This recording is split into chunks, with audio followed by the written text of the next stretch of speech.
What's good? It's Wrestling King Aaron. Today I'm going to be discussing the recent episode of NXT. Gonna jump straight into it. We starts off with a qualifying match for the NXT North American Women's Championship between Thea Hale, Fallon Henley. This was a solid match, but nothing too major. I'm going to get towards the end.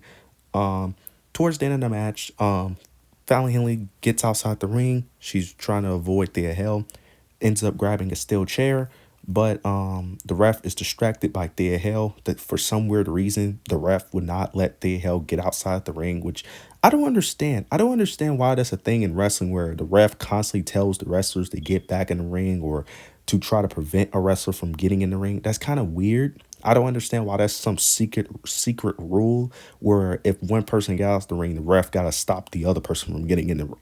That's just kind of dumb to me, but she stops Thea Hale from getting outside the ring. Chase U was on the outside with Andre Chase, Duke Hudson, Riley Osborne, and Rich Holland. They was all outside, trying to convince the ref to look, but the ref ain't looking. Rich Holland decides to take the chair away from Fallon Henley before she could get in the ring. Of course, the moment he takes the chair, the ref finally looks over, sees Rich Holland with the chair, decides to kick them out. That also confused me for a bit. Then uh, everyone gets kicked out. He ends up kicking out. The ref ends up kicking out Chase U to go to the backstage. Then Thea Hale ends up going to the outside. I think it went to commercial after that, if I'm not mistaken. Then it comes back, get towards the end where Thea Hale had her in a submission lock. Fallon Henley ends up ramming her into the barricade, gets back in the ring. Thea Hale follows her, but unfortunately, she ends up making a mistake because Fallon Henley ends up running towards the ropes, hitting her with a running knee, and picks up the victory there. After the match, though, Jasmine Nix ends up attacking Thea Hale, continue the JC Jane, Jasmine Nix storyline. So Thea Hale would not be making it to Battleground, which I kind of knew. I kind of knew once Fallon Henley was going to face Thea Hale, I had a feeling Thea Hale was going to win. It only made sense. This new heel character, plus Kalani Jordan, is also in the qualifying match. Of course, she's going to advance, so they're still going to play that storyline as well. It only made sense, though. I don't like how they did it. I feel like they made the referee a little too dumb in this situation because the referee never kicks out an opponent for just grabbing a weapon. They never do that. Never. They never do that. Even when they get caught with the weapon, they never throw them out. They only throw them out when they suggest that you hit someone with it, but no one got hit. So I didn't like how they did it, but I understand why they did it. So, but it only made sense though. Fallon Henley ends up advancing, and she will be one of the women for the ladder match for NXT Battleground for the North American Women's Championship. Now we get a quick segment with the family and Nathan and Axiom. Nathan Axiom and Tony D'Angelo, they're talking about the Heritage Cup. They're talking about the people that won it and all the history of it. Then Stacks ends up saying that the locker room have been saying that Nathan Axiom has been ducking the OC, the Good Brothers. Nathan ends up saying that they're not ducking anyone. They just don't want to get bullied into a match with them. And he ends up saying that they don't want to give opportunities to main roster people. They want to give it to NXT challengers. Adriana ends up alluding to how about you give an opportunity to Channing Stacks and Luca Crucifino because they are NXT. They are on the NXT brand. How about you give them a match? Nathan Axiom ends up agreeing, and they're going to have a match on, later on in the episode. Now we get a segment with Joe Coffey and Gallus. Basically, he ends up, and Gallus, they ends up admitting to what they did, admitting to who they attacked, who they attacked and what they're going out for. They're going for, they're going for power and recognition all the way to the top. They're just basically attacking everyone. They're going after whoever. They're going after Oba. They're going after Trick. They're basically going to go after everyone until they get what they want. Now we get the tag team match between Nathan and Axiom versus Channing Stacks and Luca Crucifino. This was a decent match. This was a very solid match. We get towards the end though. Stacks goes for a suplex on Nathan, ends up hitting it. Luca Crucifino off the top rope. Yeah, it was off the top rope. He ends up hitting the suplex. Luca Crucifino tries to go for a top rope dive, but Axiom ends up super kicking him midair. Then out of nowhere, No Quarter Catch Crew ends up attacking Tony D'Angelo. Tony D'Angelo, Adriana Rizzo was on the outside. No Quarter Catch Crew ends up attacking him. This ends up distracting Channing Stacks. I'm assuming because they didn't really pan the camera towards Channing Stacks. They kind of just panned the camera once Nathan ends up doing a roll up. Nathan does a roll up pin, picks up the victory here. So yeah, I'm assuming Channing Stacks got distracted because typically when their friend or someone that's aligned with their teammates ends up getting attacked, they typically get distracted. So I'm assuming that's what happened. Nathan Axon ends up picking up the victory there. But after the match, though, out of nowhere, the OC ends up coming out, ends up attacking Nathan Axon. They end up standing tall, holding the titles above their heads. So they're still going to continue the story of the OC trying to get those titles. I'm assuming it's going to happen at Battleground. I think it only makes sense to happen at Battleground. I don't see no other place to really have it, especially with the amount of time and effort they're putting into this feud. So I think it will happen at Battleground, and I think it could be a solid match though. Now, we get Mr. Stone. He's talking to. I'm assuming that's going to be a new NXT call up, from Level Up, which is Layla Diggs. I think that's what he called her. But it looks like she's going to be a new woman. They didn't talk much, but he ends up saying her name. End up saying how she got a lot of potential. But then Lexis King ends up interrupting, talking to Mr. Stone, talked to him, and ends up saying that talked about how he's constantly struggling. He's struggling to find new talent, and that he needs to just hop on the Lexis King bandwagon. Mr. Stone, of course, is not gonna, be his manager. Not gonna, be with Lexis King due to their history. Then Ava comes out of nowhere, interrupts, ends up telling Lexis King he has a match, but he won't know who his opponent will be until he gets in the ring. So later on he'll figure out who his opponent is once he in the ring to face his opponent. Now we get a Chase U segment. We get a Chase U segment after the match where Riley Osborne is blaming Ridge Holland. He's mad, he's upset, he's blaming Ridge for costing Thea Hell the match. Ridge Holland is basically trying to plead his case, just saying that he wasn't going to allow Fallon Henley to, use the chair, so he took it away. They're both going back and forth, yelling at each other. Andre Chase had enough. He ends up saying that if you two have an issue, you guys can settle it in the ring. And they both agreed. So it looks like next week, we're probably going to get Ridge Holland versus Riley Osborne. We'll see how that goes. Now we get a triple threat match between Wesley, Josh Briggs, and Joe Coffey. Now, originally, this was supposed to be Ivar in this situation, but Ivar apparently got injured. It's not a serious injury by what Ivar has said, but he is injured to the point where he cannot compete. So Joe Coffey ends up replacing him in this spot, and it makes sense storyline wise too, because he did attack Ivar. So I like what they did there. This is the number one contenders match to see who will face Oba Femi for the North American Championship at Battleground. Now, this was also a very solid match. I think this was the best match on tonight's show. But we're gonna get towards the end. Gallus, it was Josh Briggs on the outside. Gallus ends up attacking Josh Briggs on the outside, and then they end up attacking Briggs on the outside. So now it's just Wesley and Joe Coffey. Wesley tries to go for a top rope maneuver, but he ends up getting headbutted midair. Then Gallus ends up tossing Josh Briggs inside so Joe Coffey could pick up the easy pin. Joe Coffey goes for the pin, but they threw him in the ring before the maneuver that Wesley did, because they attacked Josh Briggs, then threw him in the ring. Then Wesley went for the top rope maneuver and got headbutted. But when he got headbutted, he ended up accidentally falling on Josh Briggs' legs. Joe Coffey also went for a pin.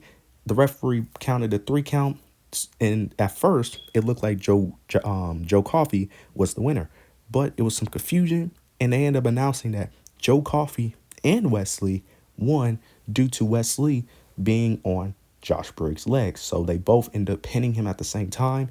So it's both opponents won, and it's a confusion of who's going to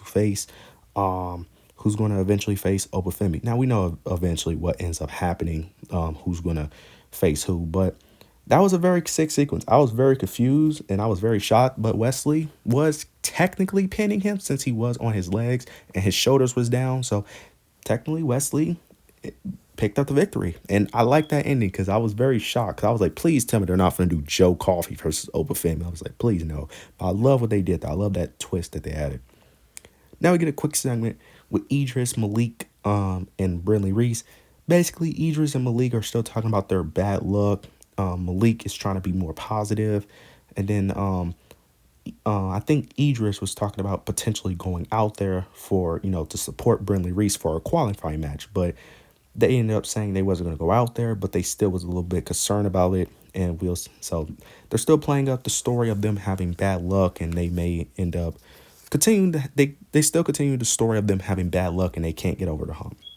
Now next, we end up getting Ova family Ava, and Ava basically tells her that since both Joe Coffey and Wesley both pinned Josh Briggs, you will be facing both of them at NXT Battleground, and it's going to be a triple threat match. Oba didn't say anything. He just walks off. That match, that's going to be match of the night. I'm just going to be honest. That could be match of the night. That or the ladder match, but man, that match is going to be crazy. I can't wait for NXT Battleground. It's going to be in a UFC arena too. Man, that's going to be, bro, that's going to be an amazing match. I can't wait. That match is going to be awesome. Now we get a qualifying match between Brinley Reese and Jada Parker. Like I said, I'm not going to talk too much about this match. This match was okay. Nothing too major here.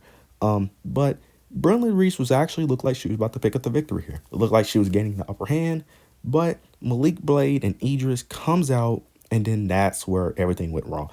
Brinley Reese had Jada Parker like on her shoulders, and it looked like she was about to, do her finisher or whatever. But Malik and Idris comes out. The moment they come out and the camera pans to them, all of a sudden, Jada Parker ends up reversing it, takes the advantage, and ends up picking up the victory here, and Jada Parker advances. So they're still playing the story, of course, of them having bad luck and them constantly losing matches. Like I said, I don't mind this storyline, but it's kind of dragging on a little too much because this has been a storyline for like 2 to 3 months now, and they need to start picking it up because what is the end goal here? Is it them finally getting good luck? Is it them turning heel? Like, what is the end goal here? We need something. We need something. Now we get a segment. This is a very quick segment between Fallon Henley and Jasmine Nix. Both women basically, Jasmine Nix was basically showing support to Fallon Henley, talked about how she likes her new attitude and how this can carry over to, the NXT Battleground. And I don't know if this is more of a tease, but nothing too major happened, but they showed somewhat of a level of respect towards each other.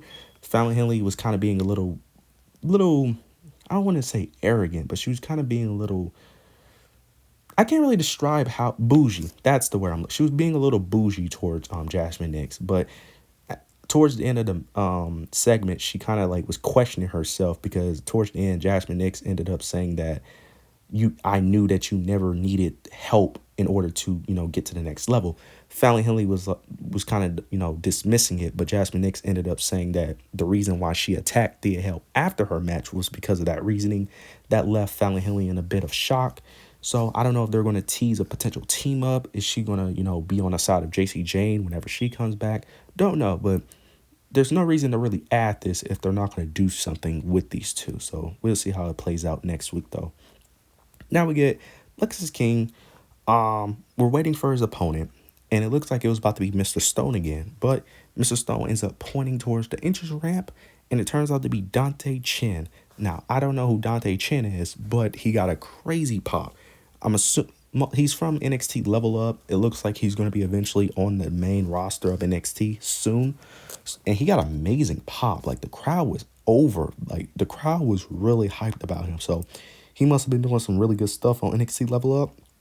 And this match, it was fine. Like, he didn't really do anything that impressed me. He's not bad. I don't think he's terrible. He just didn't do anything that impressed me.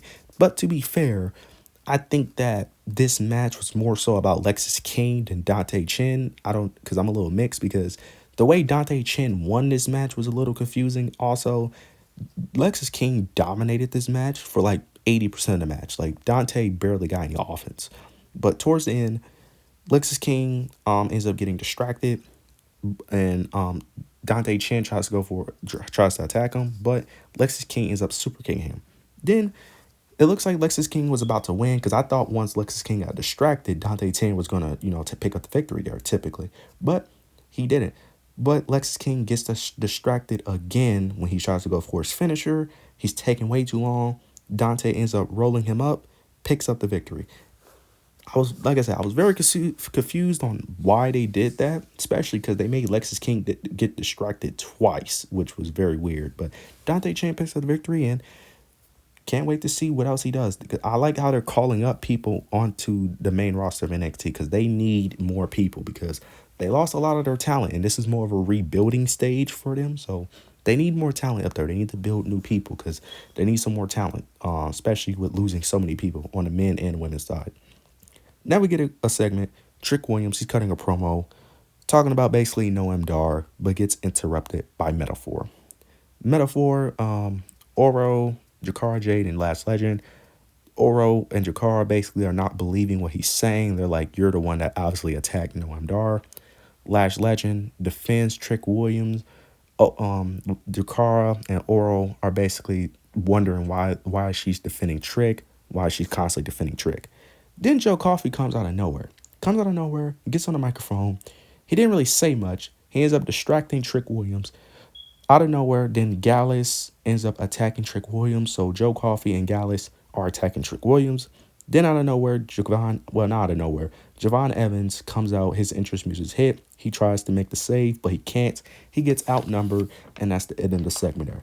Very interested to see why they did that, because Trick Williams is already dealing with the Noam Dar stuff. Now he's dealing with Joe Coffey, who's also in the North American title picture. So it's very interesting to see what they do here. I'm liking what they're doing with Gallus, though. I am liking what they're doing with Gallus, though. It has a lot of potential if they execute it right. It has a lot of potential, but I'm also curious to see where this goes because who is Trick Williams facing at NXT Battleground? Most likely it's going to be Noam Dar, but I'm very interested to see how this story plays out, though. Now we get to the main event, which I was kind of surprised this was the main event, but it kind of makes sense, though. Lola Vice, Shayna Baszler versus Carmen Petrovic and Natalya. This was okay match, nothing too major here. Not going to go too much in depth here. Carmen and Natalya picks up the victory here. Not going to go that much in depth here. But this was the blow-off match. This is the final match of their feud.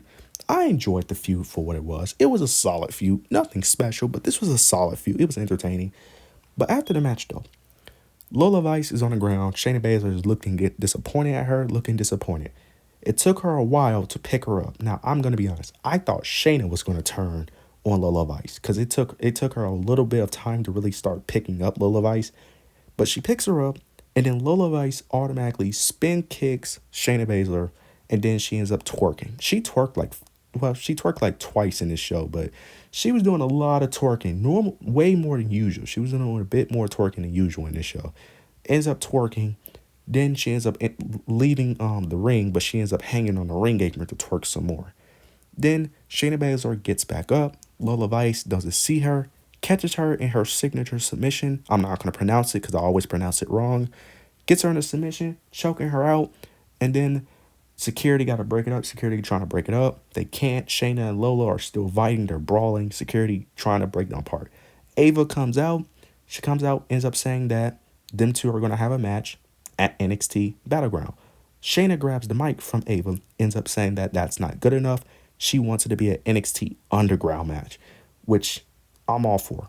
I am all for. That match should be great. I love the NXT Underground style. I love the style. I love the idea of them having no ropes. I think that match could be fire. I really think that match could be really good. I'm excited for it. It's very confusing because I don't know who wins that feud, to be honest. Because part of me says it should be Lola, but it wouldn't shock me if Shayna wins that feud, though. It really wouldn't shock me. But I'm excited. This was a decent episode of NXT. I liked it. Story progressed. Nothing too major, but I do like this episode of NXT.